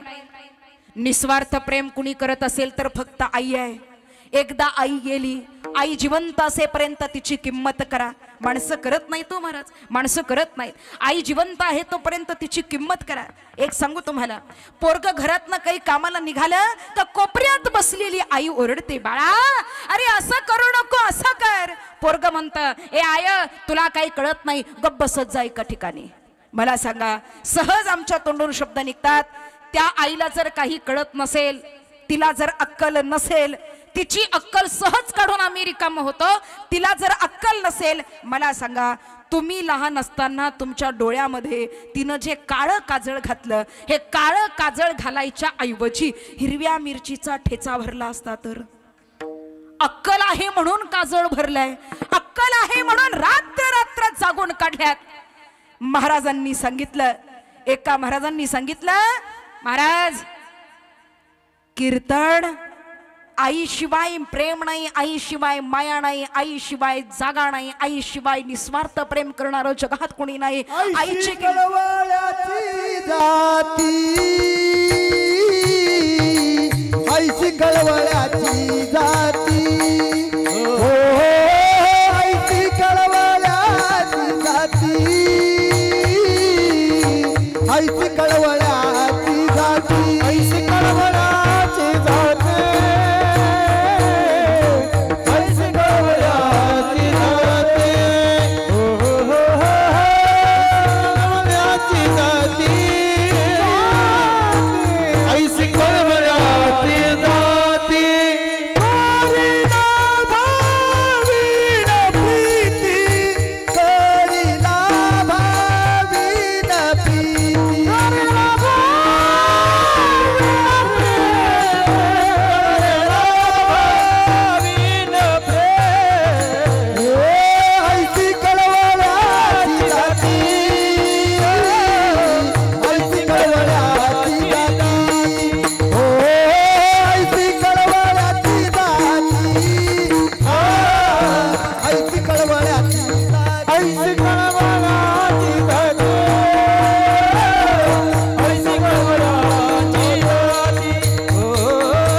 कीर्तनामध्ये एका माणसानं ऐकलं, आईवर प्रेम करावं, आईला जीव लावावा, तीर्थाचं पुण्य लागतं. कितीही केलं तरी आईच्या उपकारातून मुक्त होऊ शकत नाही. कीर्तन संपलं, पोरग घरी गेलं. घराच्या एका कोपऱ्यामध्ये ज्या आईला राहायला जागा दिली होती त्या आईजवळ गेलं. आई, आज मला कळालं ग तुझी किंमत, तुझं अस्तित्व, तुझं प्रेम, तुझी माया. आई, मला माहिती नव्हती पण आज कळाली. आई, आतापर्यंत तुला त्रास दिला ग, तुझं काही ऐकलं नाही ग, सगळं माझ्या मनाचं करत गेलो आई, पण आता मला तुझी किंमत कळाली. मला तुझ्या उपकारातून मुक्त व्हायचंय. मी जन्माला आल्यापासून माझ्यासाठी जे जे काही केलंस ना, त्या सगळ्या ऋणातून मला आज मुक्त व्हायचंय. आई, सगळं सगळं मला करायचंय तुझ्यासाठी. तू जे माझ्यासाठी केलंस ती प्रत्येक गोष्ट मला तुझ्यासाठी करायचंय. आई म्हणाली, बाळा काय करणार आहेस? काही नाही आई, सगळं तुझं ऐकणार, तुझी सेवा करणार. आजपासून सांगतो आई, तू इथं झोपतेस ना, तुझ्या जवळ मी आज झोपणार. आई, रात्रीचं उठायचं नाही. पाणी लागलं, काही लागलं, बाथरूमला जायचं असेल, काहीही करायचं असेल ना आई, मला आवाज दे, मी उठेन. तू माझ्यासाठी उठलीस ना, मी तुझ्यासाठी उठेन. तुझ्या उपकारातून मुक्त व्हायचंय. आई म्हणाली, बाळा केलंस, म्हणालास तोंडानं, माझ्या उपकारातून मुक्त झालास, काही करू नको बाळा माझ्यासाठी. कारण आईला माहिती होतं आपला लेक काय आहे. सगळं गाव जरी एखाद्या माणसाला चांगलं म्हणत असेल ना, डोक्यावर घेत असेल ना, तरी त्याच्या आईला माहिती असतं आपलं लेकरू काय गुणाचं आहे. आई म्हणाली, बाळा हे म्हणालास माझ्यासाठी पांग फिटलं, काही करू नकोस. नाही आई, असं करून नाही चालणार. मला तुझं महत्व कळालंय आणि मला तुझे उपकार फेडायचे. मग काय करणार बाळा? आज मी तुझ्या जवळ झोपणार. बरं ठीक आहे, झोप. अजून रात्री तुला तहान लागली, काही खायला लागलं, तुला कुठं बाहेर जायचं असेल, काहीही काम असेल, मला आवाज दे. तू उठून जायचं नाही. तुझी तब्येत बरी नाही, वय झालेला आहे, अजिबात जागेवरून उठू नकोस. बरं. आईला आनंद झाला. एवढ्या वर्षात नका होईना पण माझ्या बाळाला माझी किंमत कळाली. आईला आनंद झाला. आई झोपली. पण पोरग म्हणलं होतं तुझ्या उपकारातून मुक्त व्हायचंय, तू जे केलं ते मी करणार आहे. आई पण हुशार हो. आई झोपली. रात्र निघून चालली. 12 वाजायला लागले. 12 वाजून 5 मिनिटं झाले. आईनं आवाज दिला, बाळा काय गाई, जरा उठशील का रे बाळा? काय गाई, तहान लागली होती रे, पाणी देतोस प्यायला? देतो ना. पोरग उठलं, किचन मध्ये गेलं, तांब्याभर पाणी आणलं, पाणी आईला दिलं, पाणी पिलं. आई झोपली. 12:30 वाजले. परत आवाज दिला, बाळा अरे जरा उठशील का? बोल ना आई, थोडं अर्धा ग्लास पाणी पाहिजे होतं रे, देतो का? पोरग उठलं, घरात गेलं, पाणी आणून दिलं. 1 वाजला. आई खोकलली. बाळा अरे जरा उठतोस का? बोल ना आई, जरा घसा कोरडा पडलाय रे, पाणी देतोस मला? देतो आई. उठलं पोरग, घरात गेलं, पाणी दिलं. 1:30 वाजला. बाळा अरे जरा 1च घोट पाणी पाहिजे होतं रे, घसा कोरडा पडलाय रे, आज जरा बरंच वाटत नाही, पाणी देतोस? पोरग उठलं, घरात गेलं, पाणी दिलं. 2:30 वाजल्याच्या पुढचा सुमार चालू झाला. ऐन झोपेचा वेळ. डोळ्याच्या तारा तुटायला लागल्या. दिवसभर काम करून हे घरी आलेलं, वैतागलेलं, त्यात रात्री कीर्तन ऐकून आलेलं, एवढं जाम वैतागलं महाराज. झोपेचा प्रहर. आणि या झोपेच्या प्रहरामध्ये 2:45 वाजायला लागले. आईनं पाठीवर थाप टाकली. बाळा जरा उठतोस? डोळे चोळत वैतागत उठलं. काय पाहिजे? अरे जरा ग्लासभर पाणी पाहिजे होतं रे, तहान लागली, देशील? रागा रागात तना तना पाया दळत पोरग घरात गेलं. पाण्याचा हंडा उचलला आणि आईच्या तोंडावर फेकला. पे पाणी, किती प्यायचं ते? रात्र गेली तरी पाणी मागते, अर्ध्या तासाला पाणी मागते. एवढं कोण पाणी पितं का? किती पाणी पेशील? अगं रात्र गेली, झोप नाही, माझा डोळा लागला, उद्या सकाळी कामाला जायचंय, तुला कळत कसं नाही ग? आईनं त्याला बसवलं, शांत केलं. बाळा तुला खरं सांगू का रे? बोल ना आई. मला तहान लागलीच नव्हती रे. मग तहान लागली नव्हती तर मला अर्ध्या तासाला का उठवलं, रात्रभर जागी ठेवलं? बाळा मला तहान लागली नव्हती रे, पण तू म्हणाला होतास तुझ्या उपकारातून मला मुक्त व्हायचंय. तू जे जे माझ्यासाठी केलं ना लहान असताना, ते ते मला आत्ता करून दाखवायचंय, म्हणून तुला उठवलं. म्हणजे आई मला समजलं नाही.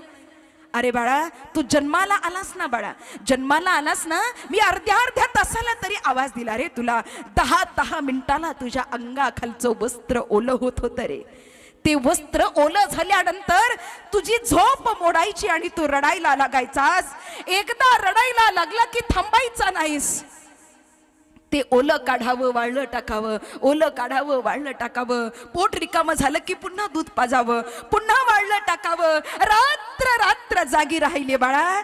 उभा हातात घेतला. झोप मोड झाली की तुला अर्धा तास झोप लागत नव्हती रे. रात्रभर जागी राहावं लागायचं, हाताचा पाळणा करावा लागायचा, तेव्हा तुला झोप लागायची रे बाळा. एवढं तुझ्यासाठी केल्यानंतर तू लहानाचा मोठा झालेला आहेस. हंबरुण हंबरुण वासराले चाटते जवा गाय, तवा मले तिच्या मध्ये दिसती माझी माया, दिसती माझी माया, हो दिसती माझी माया. गाईनं वासरावर जसं प्रेम करावं ना तसं मातेनं आईवर प्रेम करावं. एवढं मोठं हृदय मातेचं आहे. याच्याही पुढे जाऊन सांगते तुम्हाला. तिला तुम्ही शिव्या घाला, तिला तुम्ही घराच्या बाहेर काढा, तिला तुम्ही गावात सोडून शहरामध्ये निघून जा, घर सोडून तिला गोठ्यात राहायला जागा द्या. जिनं लहानाचं मोठं केलं ना महाराज, मरेपर्यंत गावातलं कुणी येऊन तिला विचारलं तुझं पोरग कसं आहे, आई सांगणार नाही माझं पोरग वाईट आहे. आई सांगते माझं पोरग मोठा साहेब आहे. ह्या आईचा अभिमान आहे महाराज. आज या महाले परिवाराचं कौतुक करावं तेवढं मला कमी वाटतंय. त्याचं कारण तुम्हाला सांगते. एक उदाहरण तुम्हाला माहितीच असेल पण डबल सांगते. आज आमच्या लीला आईंचं 11वं पुण्यस्मरण आणि आमच्या लीला आईंचं 22वं पुण्यस्मरण. या पुण्यस्मरणाची कीर्तन सेवा आज एवढा मोठा खर्च करून हा परिवार करतोय. मला अभिमान आणि स्वाभिमान वाटतोय परिवाराचा. कारण सध्याच्या काळामध्ये मैतीला यायला लोकांना वेळ नाही. त्यांनी 11वं पुण्यस्मरण कधी करावं, 22वं पुण्यस्मरण कधी करावं. मेलं तरी म्हणतात लवकर उरकून टाका. 10वा असला तरी म्हणतात 5व्याच दिवशी 10वा उरकून टाका. पुण्यतिथीला जर कुणाला यायचं नसेल तर माणसं गडी मजुरांना लावतात महाराज लोक घास द्यायला. सध्याचा काळ असा चाललेला आहे. आणि आमच्या या परिवारानं एवढा मोठा एक आदर अंतकरणामध्ये महाराज या माऊलीनं काहीतरी पुण्याई केलेली आहे. ती पुण्याई आज फळाला येते. मगाशी सांगितलं अनंत जन्माची पुण्याई असल्याशिवाय माणसाच्या मुखातून नामस्मरण येत. एक उदाहरण सांगून जाईल. लहानाची मुलं मोठी झाली, शहरामध्ये गेली, पुण्याला गेली, कॉलेजला गेली, मुंबईला गेली, डिग्री आत्मसात केल्या, पदवीधर झाली, ग्रॅज्युएट झाली.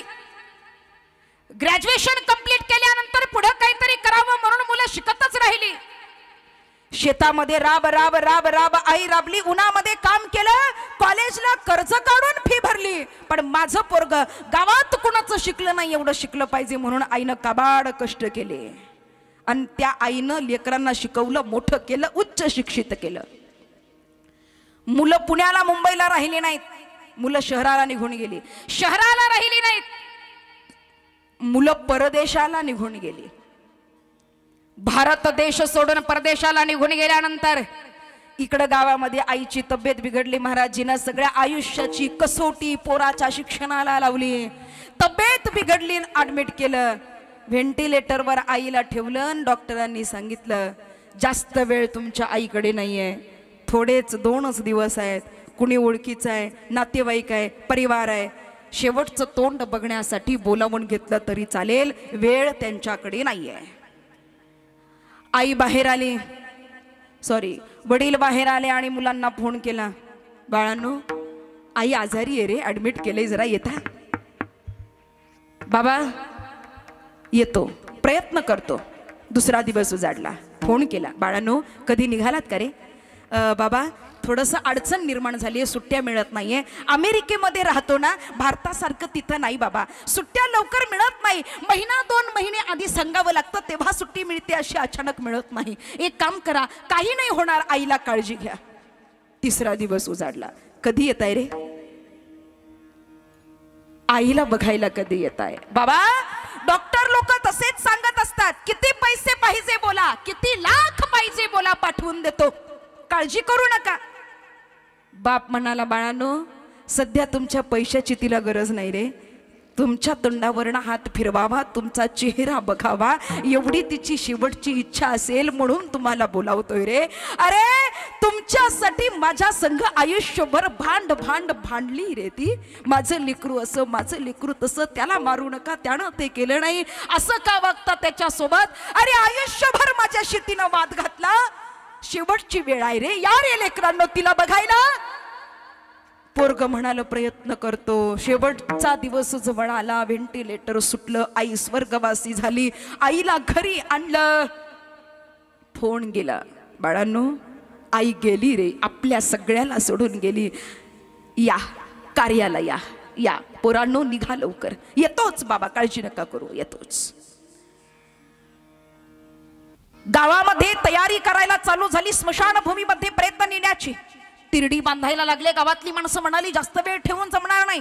तिरडी बांधली, गाडगं बांधलेलं आहे, तिरडीवर आईचं प्रेत ठेवलं, चौकात जण खांदा लावणार. बापाचं लक्ष मात्र रस्त्याकडे होतं. ज्या आईनं लेकरं सांभाळले तिला शेवटी खांदा लागला पाहिजे पोरांचा.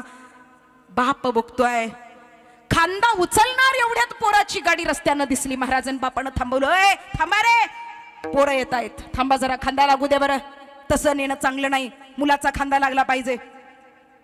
मुलं जवळ आली, गाडी जवळ आली, गाडीतनं मोठं पोरग खाली उतरलं. बाप पळत गेला, कडकडून मिठी मारली, आई गेली रे, आपल्याला सोडून गेली, बाळा कायमची गेली. डोळ्यातनं पाणी आलं, पोरानं सांभाळलं. मोठं पोरग समोर दिसलं पण बारकं पोरग दिसत नव्हतं. बापानं बघितलं, अरे तू आलास, बारका कुठे आहे, मागून येतोय का, वेळ लागेल का, मैत हाती लागेल का, मागच्या प्लेननी येतोय का, कधी येणार आहे. मुलानं सांगितलं, महाराज ऐका, मुलानं सांगितलं, बाळा बाबा त्याचं असं आहे, आम्ही अमेरिकेमध्ये राहतो, आम्हाला सुट्ट्या मिळत नाही. मग आता सध्या आई स्वर्गवासी झाली, तिचं कार्य करावं लागतं, म्हणून मी मोठा आहे, म्हणून मी आज आलो. काही दिवसानंतर तुम्ही स्वर्गवासी व्हाल, आणि तुम्ही स्वर्गवासी झाल्यानंतर मी येणार नाही, बारका येईल आणि तुमचं कार्य करून निघून जाईल. लक्षात आलं. माणसाला मैतीला वेळ नाही, त्यांनी हे कार्य कधी करावी. एवढा मोठं आईचं मन आहे तरी सुद्धा आई म्हणते माझं पोरग चांगलाच आहे. एक उदाहरण तुम्हाला माहिती असेल ना, एका बायकोनं नवऱ्याला सांगितलं, माझ्यावर तुमचं प्रेम असेल, माझ्यावर तुमचा जीव असेल तर एक काम करा, माझं मागणं आहे मला द्याल. नवरा म्हणाला काय पाहिजे, काही नाही हो, घरामध्ये सासूची अडचण होत होती तिला, आणि तिनं सांगितलं एक काम करा, तुमच्या आईचं काळीज आणून मला द्या, तुमचं प्रेम माझ्यावर आहे सिद्ध होईल. मुलाने विचार केला, आई मरेपर्यंत पुरणार नाही, बायको आयुष्याला लागणार आहे. पोरग घरातनं बाहेर निघालं, शेतामध्ये आई होती, शेतामध्ये गेलं, आईच्या अंगावर वार केला, आईचं मरण झालं. काळीज हातात घेतलं आणि पोरग निघालं. हातामध्ये काळीज घेऊन पोरग चाललं महाराज बायकोला गिफ्ट देण्यासाठी, आणि रस्त्यानं जात असताना समोर दगड लागला, दगडाला ठेच लागली, पडणार एवढ्यामध्ये काळजातनं आवाज आला, बाळा लागलं नाही ना रे तुला, जरा बघून चालायचंच ना रे, काळजी घेत जा. हे आईचं हृदय आहे. म्हणून आईचं जेवढं वर्णन कराल तेवढं कमी आहे. चला पुढे महाराज सांगतात, आणि नाही चालणं लगे संसार हा गोड, प्रपंचामध्ये आमचं मन लागत नाही. 84 लक्ष योनीचा फेरा फिरून मानव जन्म मिळाला, सार्थक करावं नामस्मरणाने. देह हे काळाचे, धन कुबेराचे, त्यात मनुष्याचे काय आहे. काळ चोर घिरट्या बहु घाली, पामरा तुझ कशी निद्रा आली. जाग जाग रे स्वरूपी लभलाया, अमोली कवय जातसे लया. बसलेली सर्व मंडळी वारकरी संप्रदायाच्या नियमाप्रमाणे सर्वांनी हाताने टाळी, मुखाने नामस्मरण, अंतःकरणातून भजन करायचे. सर्वांनी नामस्मरण, हाताने टाळी. हरी सरळ सरळ हात वरती घ्या, मधूनच खाली नको, अंतःकरणातून भजन. विठोबा रखुमा वा वा, हरी विठोबा रखुमाई, विठोबा रखुमाई, विठोबा रखुमाई, विठोबा रखुमाई, रखुमाई, विठोबा रखुमाई, रखुमाई, रखुमाई, रखुमाई,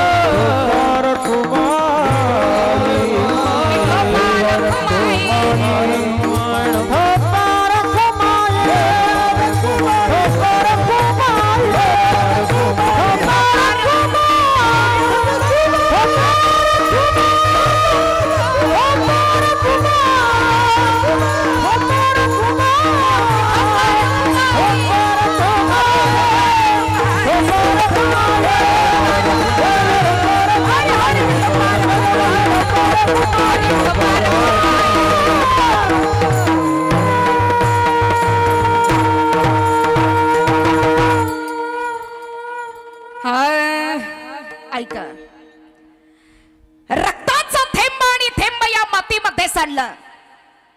रक्ताचा थेंब आणि थेंब या मातीमध्ये सांडला तेव्हा हिंदवी स्वराज्य निर्माण झालं. लाखो मावळ्यांना प्राणांची आहुती वहावी लागली तेव्हा 32 मणांचं सोनेरी सिंहासन रायगडावरती शिवछत्रपतींचं उभा राहिलं. एक एक मावळा पणाला लागला. हे मावळे, हे आमचे शिवभक्त, या मातीचा अभिमान, या मातीचा स्वाभिमान. हिंदवी स्वराज्य म्हणजे काय? आमच्या मातीमध्ये जन्माला आलेल्या लेकराला सांगावं लागत नाही छत्रपती शिवाजी महाराज कोण होते. अरे चंद्रकोर शोभते मावळ्यांच्या माथ्यावर, चंद्रकोर शोभते मावळ्यांच्या माथ्यावर आणि शिवभक्तांचे मस्तक झुकते फक्त आणि फक्त शिवरायांच्या चरणावर, शिवरायांच्या चरणावर, शिवरायांच्या चरणावर. ऐका, सध्याचा काळ बघायला गेला, एकही मुलगी सुरक्षित नाही, एकही स्त्री सुरक्षित नाही. बाथरूमला जायचं असेल तरी आईची मदत घ्यावी लागते. अशा 4 वर्षाच्या मुलीवर बलात्कार झाला. मागच्या 2 महिन्याखाली घडलेली घटना आहे. 4 वर्षाच्या मुलीवर अत्याचार झाला, तिला मारून टाकण्यात आलं. अशा विकृती आमच्या मातीमध्ये वाढायला लागल्या आणि या विकृती जेव्हा वाढतात ना तेव्हा छत्रपती शिवरायांची आठवण येते. वयाच्या 14व्या वर्षी एका मुलीवर अत्याचार करणाऱ्या नराधमाचे हातपाय तोडून गाढवावर बसवून धेंडा काढण्याची शिक्षा माझ्या राजांनी दिली होती. ते म्हणजे छत्रपती शासन आहे. ऐका, मंदिर पाडल्या जात आहेत, गायी कापल्या जात आहेत. मंदिर पाडल्या जात आहेत, गायी कापल्या जात आहेत. भर रस्त्यावर आमच्या आई बहिणीच्या अंगावर हात टाकल्या जातोय. भर चौकात लेकीवाळीची इज्जत लुटल्या जाते. हा नंगानाच थांबला पाहिजे. स्वराज्याच्या मातीमध्ये चालणारी प्रत्येक स्त्री रणरागिणी सारखी मानवर करून चालली पाहिजे, ही इच्छा होती आमच्या शिवछत्रपतींची.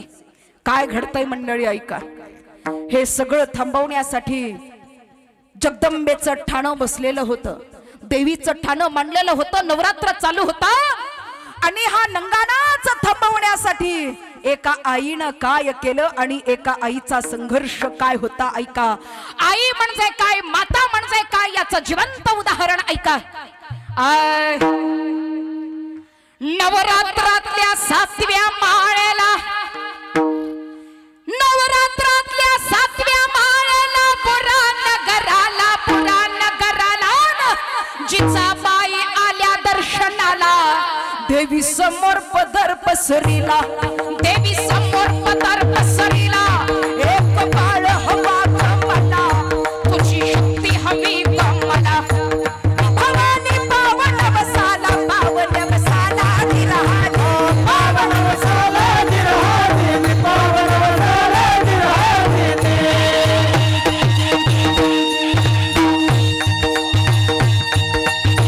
काय घडतंय मंडळी ऐक.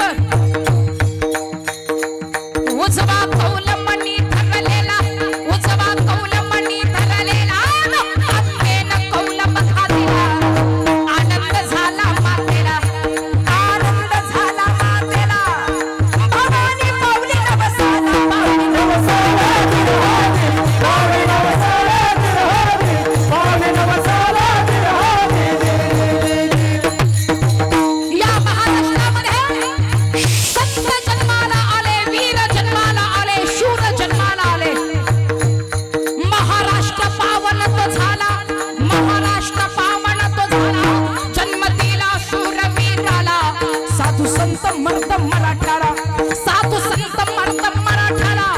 राणा प्रताप वीर शिवबाला, नमन माझे महाराष्ट्राला, महाराष्ट्राला निराली, महाराष्ट्राला निराली, महाराष्ट्राला निराली.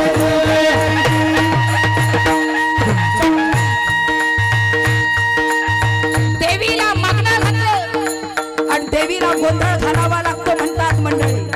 देवीला गोंधळ घालण्यात आला, गोंधळी बोलावल्या गेले आणि गोंधळांनी गोंधळाला सुरुवात केली. गोंधळी गोंधळी आम्ही आंब्याचे गोंधळी, गोंधळी गोंधळी आम्ही आंब्याचे गोंधळी. गोंधळी गोंधळी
6-5 घाला जीव तुमच्याच तरला येऊ. जगदंबेला मागणं घातलं, शिवछत्रपतींचा गर्भ पोटामध्ये वाढायला लागला. माहुली किल्ल्याला वेढा दिला, लखोजी रावांनी वेढा दिला. आतमध्ये सैन्य अडकलं, पोटामध्ये बाळ वाढताय. शहाजी राजांनी विचारलं, आपले काही डोहाळे, आमचे डोहाळे पूर्ण कराल? अलबात का नाही, काय पाहिजे? राजेशाही पोशाख हवा आहे आम्हाला, द्याल? डोक्यावरचा जिरेटोप हवा आहे, मिळेल? कमरेची तलवार हवी आहे, द्याल?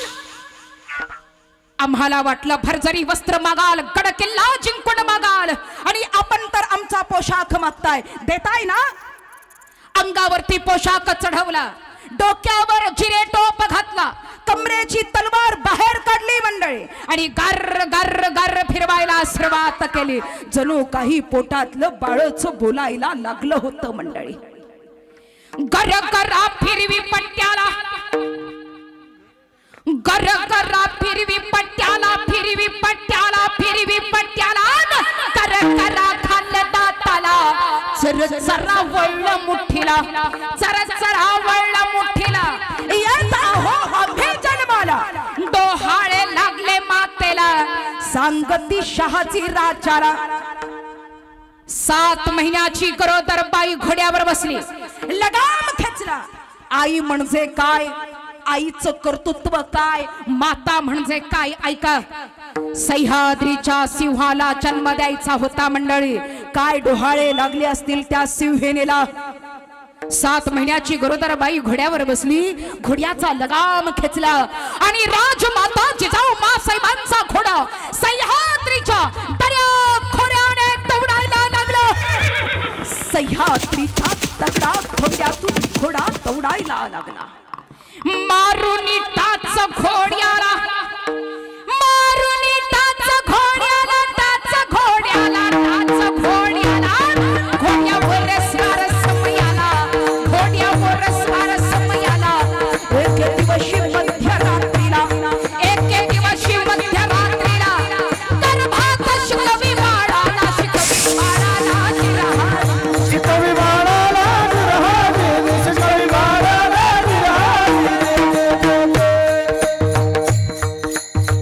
रात्रभरची घोडदौड चालू आहे.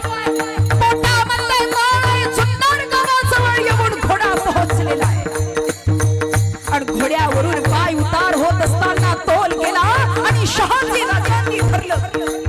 अहो हो पडा, अशी जर तुमची रपेट असेल तर आम्ही पुढे कसं जायचं? माझा ऐका, मागून जो शत्रू येतोय ते माझे वडील आहेत.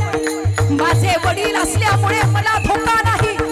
एक काम करा, तुम्ही पुढे जा, मी इथेच थांबते. काय? शहाजी राजांना मान्य नव्हतं, पण तरीही विश्वासरावांच्या वाड्यावर जिजाऊ मासाहेबांना ठेवलं, आणि शहाजी राजे पुढे निघून गेले. लखोजी रावांना कळालं जिजाबाई वाड्यावर आहे, लखोजी रावांना कळालं जिजाबाई वाड्यावर आहे, आणि लखोजीराव वाड्यावर गेले मंडळी. वाड्यावर पाय ठेवला,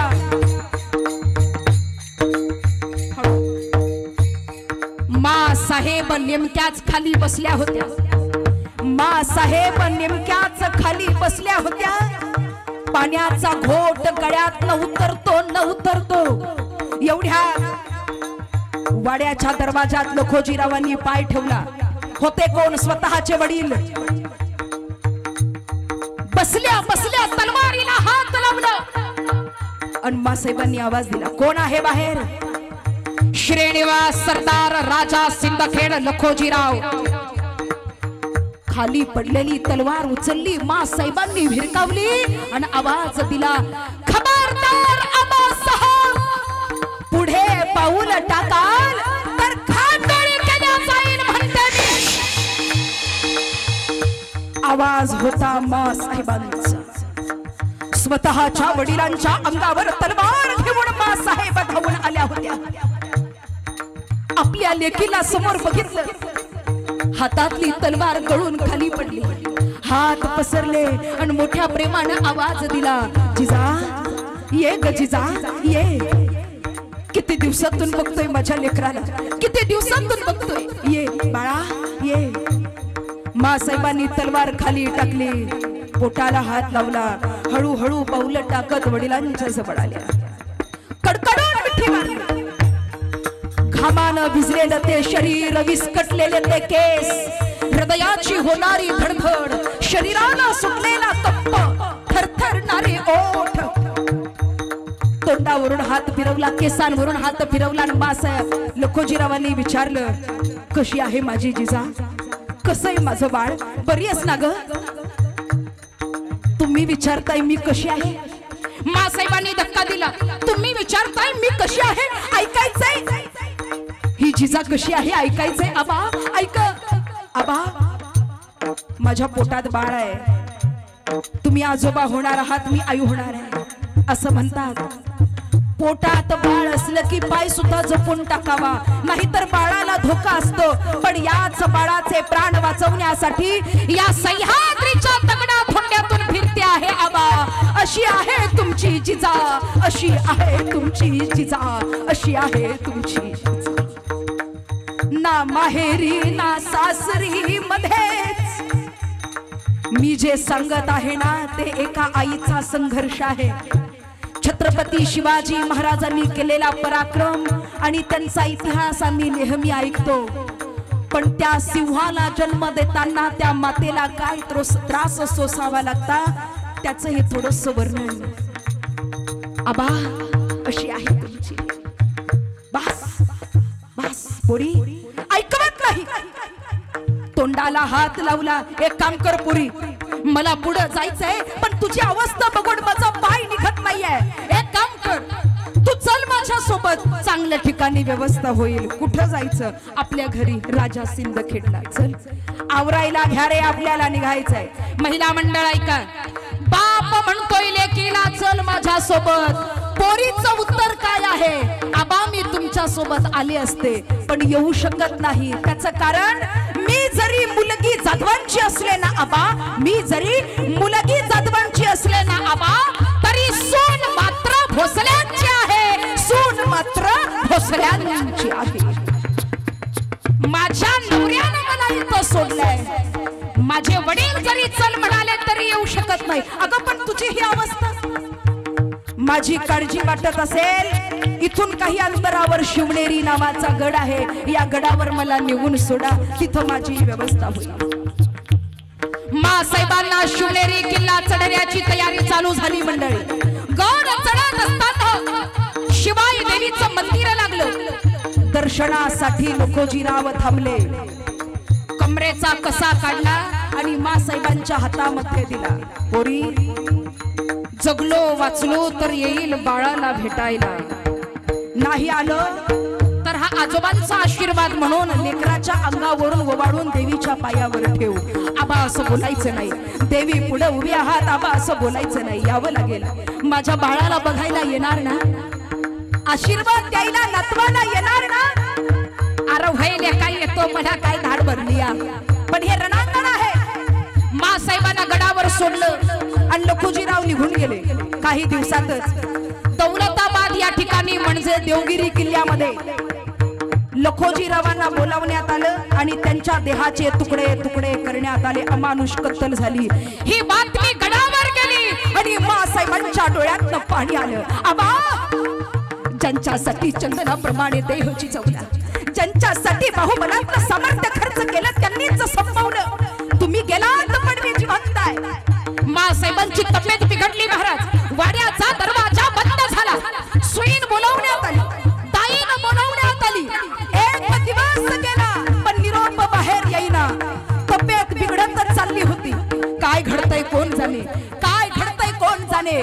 दिवस मावळायला लागला, सूर्य मावळायला लागला, अंधार मावळायला लागला. सगळ्यांचं लक्ष वाड्याच्या दरवाजाकडे लागलं.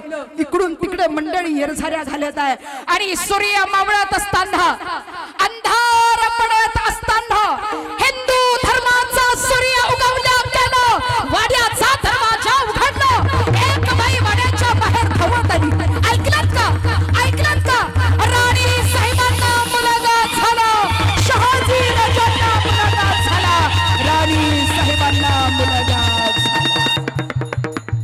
माझं राज जन्माला आलं, आनंद झाला माणसांनाच नव्हे. एके काळी सह्याद्री हसला, एके काळी सह्याद्री हसला, आनंद त्याला कसला, आनंद त्याला कसला. मुलगा झाला शहाजी राजाला, मुलगा झाला शहाजी राजाला. शिवनेरीत बाळ जन्माला, शिवनेरीत बाळ जन्माला. रेशमाची दोरी काढण्याला, जिजा माता हलवी पाळाला. शिवाजी ठेवलं नावाला, ठेवलं नावाला.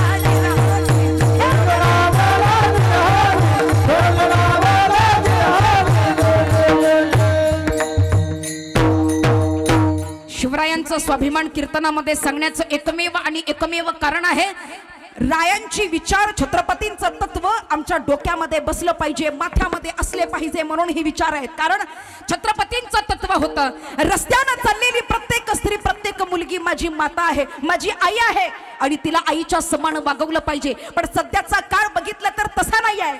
35 तुकडे श्रद्धा नावाच्या मुलीचे फ्रीज मध्ये बघायला मिळतात. भारत चौकामध्ये एका मुलीला पेट्रोल टाकून जाळल्या जातं. 4 वर्षाच्या मुलीवर बलात्कार होतो. लव जिहादच्या नावाखाली मी तुझ्याशिवाय जगू शकत नाही या एका मेसेजवर आमची घरातली पोरगी 15 ते 20 वर्षाचं आई बापाचं प्रेम विसरून घरातून निघून जाते.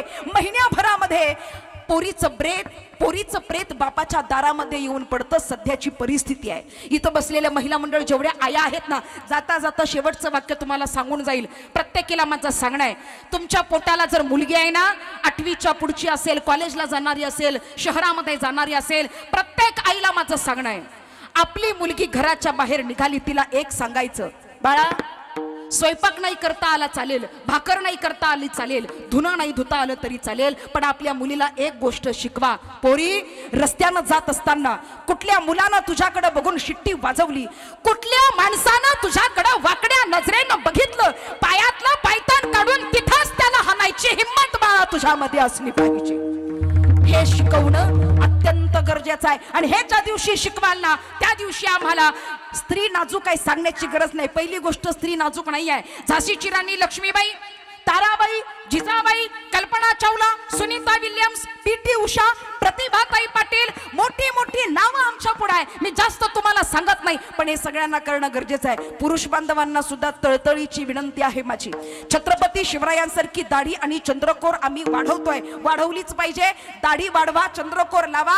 शिवराय आमचं दैवत आहे, त्यांच्यासारखं दिसणं, आदर्श मानणं काळाची गरज आहे. पण एक सांगते, शिवरायांसारखी दाढी वाढवली म्हणून शिवरायांचे मावळे होत नाही, चंद्रकोर कपाळाला लावली म्हणून शिपाई होत नाही. भगव्या शाली अंगावर टाकल्या आणि दिवसभर जय भवानी केलं म्हणून तुम्ही छत्रपतींचे मावळे होत नाही. रस्त्यानं चाललेल्या प्रत्येक मुलीकडे, प्रत्येक स्त्रीकडे स्वतःची बहीण म्हणून ज्या दिवशी बघाल ना, त्या दिवशी छत्रपतींचा मावळा म्हणून घेण्याचा अधिकार तुम्हाला आहे. हे करा, विषय संपला. तुका म्हणे देवा, देही चरणाची सेवा, तुझी चरण सेवा साधावया. सर्व इथं बसलेली सर्व मान्यवर, सर्व टाळकरी, गावातील गुणीजन, सर्व बसली मंडळी, सर्वांचा अंतकरणातून ऋण व्यक्त करते. सर्व आमचे ग्रामस्थ, नातेवाईक, परिवार मंडळी, सर्वजण महाले परिवाराच्या या कीर्तन सेवेमध्ये, या कार्यक्रमामध्ये आपण सर्वजण उपस्थित राहिला. सर्वांचा अंतकरणातून ऋण व्यक्त करते. करविली तैसी केली कटकट, वा कडिका नीट देव जाणे. चुकलं असेल पदरात घ्या, बरोबर असेल तुमचे आणि पांडुरंग परमात्म्याचे. बराचसा काळ निघून गेला, वेळ निघून गेला. वरून आमचा सूर्यदेव तापतो आहे, अतिशय गरमी आहे, पण एवढ्या गरमीमध्ये सध्या तुम्ही बसलात, खरंच अंतकरणातून होणं. ज्ञानेश्वर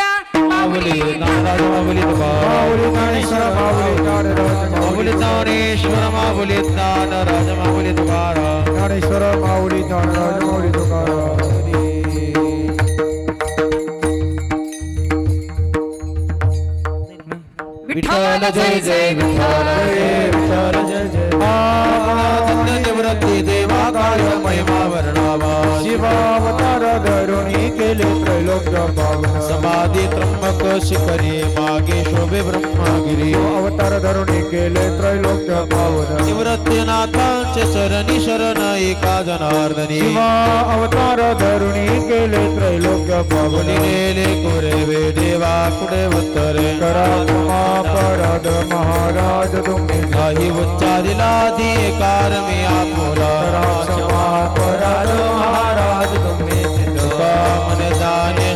नाथा पाया पैगंबरा महाराज ज्ञानदेव